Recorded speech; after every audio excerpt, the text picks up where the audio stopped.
बिना पर नाराजगी फैली है। रब का कुरान कहता है सुलह करवाओ, नबी का फरमान कहता है आपस में सुलह करवाओ। नबी का फरमान कहता है कि रिश्ता काटने वालों पर अल्लाह की रहमत नहीं होती, अल्लाह का फजल नहीं होता, बल्कि नबी पाक अलैहिस्सलाम ने फरमाया कि क़यामत के दिन खुद रब्बे कायनात मुसलमानों के दरमियान सुलह करवाएगा, खुद अल्लाह सुलह करवाएगा। एक शख्स नबी पाक अलैहिस्सलाम ने इरशाद फरमाया कि एक मतमना आपने तबस्सुम फरमाया, आप मुस्कुराने लगे, तो लोगों ने पूछा, सहाबा किराम ने पूछा कि आका आप क्यों मुस्कुराए हैं? इस पर हजरत फारूक आजम रज़ियल्लाहु ताला अन्हु का सवाल था, आका मेरे माँ बाप कुर्बान हो जाए, आप मुस्कुराए क्यों हैं? इरशाद फरमाया कि मेरे दो उम्मती अल्लाह की बारगाह में दो जानों गिर पड़े। ये बड़ी काबिल तवज्जो बात है, अल्लाह की बारगाह में दो जानों गिर पड़े मेरे दो उम्मती, और एक कहता बारी ताला मुझे इंसाफ दिला, इसने मुझ पे जुल्म किया था, मुझे इंसाफ दिला, मौला मुझे इंसाफ दिला। अल्लाह पाक इरशाद फरमाएगा क्या चाहता है, किस चीज का इंसाफ दिलाया जाए? जो जुल्म किया? अर्ज किया जी मौला उसका इंसाफ दिलाया जाए। तो रब्बे कायनात जल्ल शानहू ने फरमाया क्या मेरे बंदे इस बेचारे के पास तो कुछ है ही नहीं, इसके पास तो नेकियां भी नहीं है जो तुझे दे दी जाए, इस बेचारे के पास तो कुछ भी नहीं है, तो क्या इंसाफ तुझे दिलाया जाए? अर्ज किया बारी तला अगर इसके पास नेकियां नहीं है ना, फिर करम ये कर के मेरे गुनाह इसके ऊपर डाल दे। वो इंसाफ मांग रहा है क़यामत के दिन। अर्ज किया मौला फिर मेरे गुनाह इसके ऊपर डाल दे। और नबी पाक अलैहिस्सलाम की आंखों से आंसू जारी हो गए।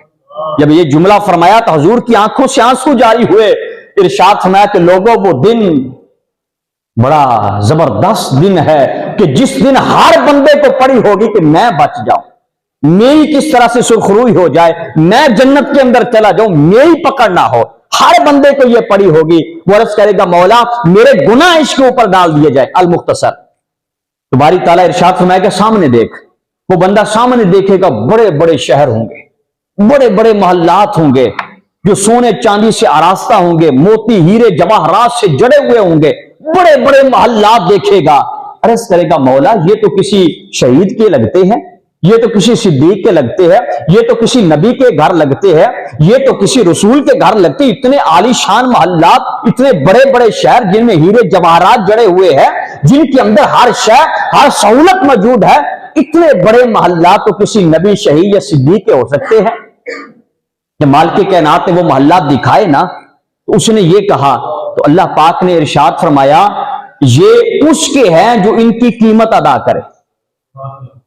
ये किसके हैं? उसके हैं जो इनकी कीमत अदा करे। वो मोहल्ला जन्नत के थे, वो शहर जन्नत के थे जिसमें हीरे जवाहरात जड़े थे।